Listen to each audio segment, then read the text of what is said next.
1. Hi, this is Eva from Warriors Live On. Today I'm going to give you a couple little hints about the boots. Boots are really important, obviously.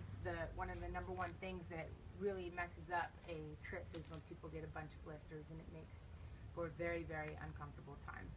Um, so a couple things.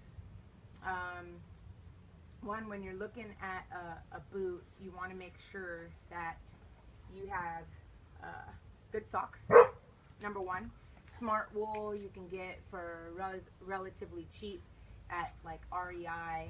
Um, these socks right here, Darn Tough, are one of the best smart wool socks on the line. You could pretty much take 2 pairs on a trip.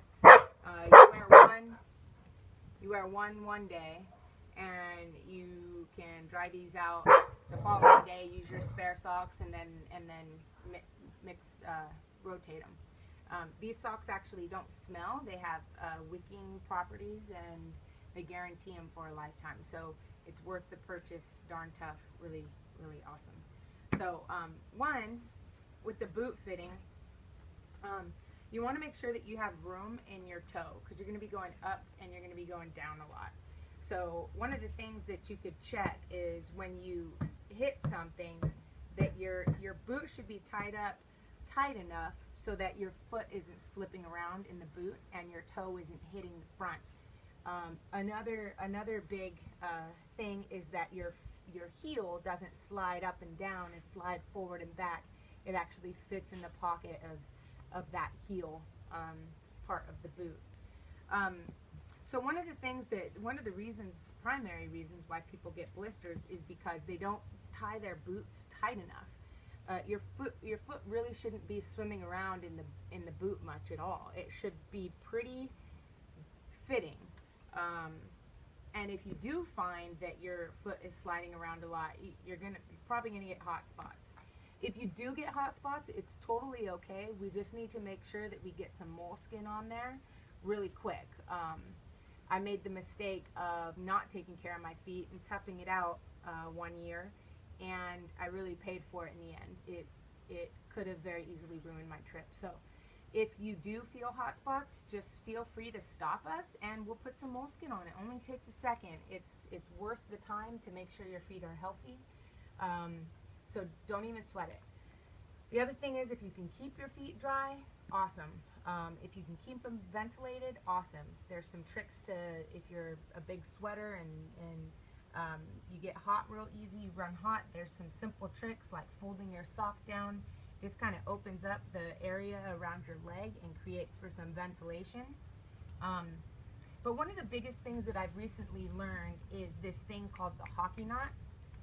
And basically, it's just lacing up your shoe like you normally would, except when you come across, let's go to this foot.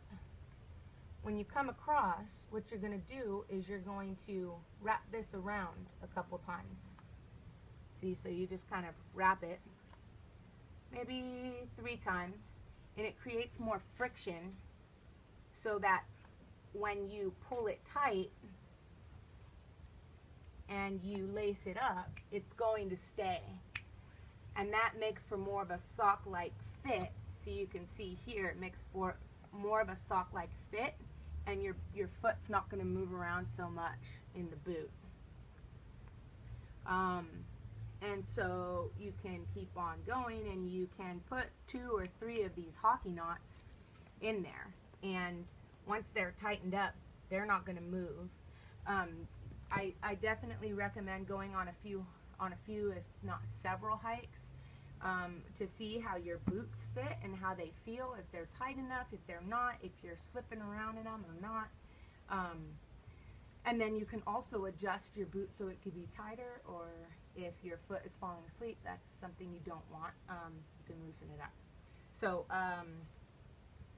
those are just a couple helpful hints on the boots. I had a question today about if, just because my boots are really old, but I love them and they fit really well, should I go get some new ones? Go with what you know. If you've got a good pair of shoes that you've taken out on long hikes before and it's worked, go with that. Go with something that's already broken in. You are going to be carrying about 35 to 40 pounds of, or if not 45 pounds of weight. So you want this boot to be pretty tough down here. I also made the mistake of going backpacking with a 45-pound pack with running shoes on, and that I did not fare well on that one either. So anyway, those are just a couple hints for your boots and how they should fit, and how you can also get them to fit better by just lacing.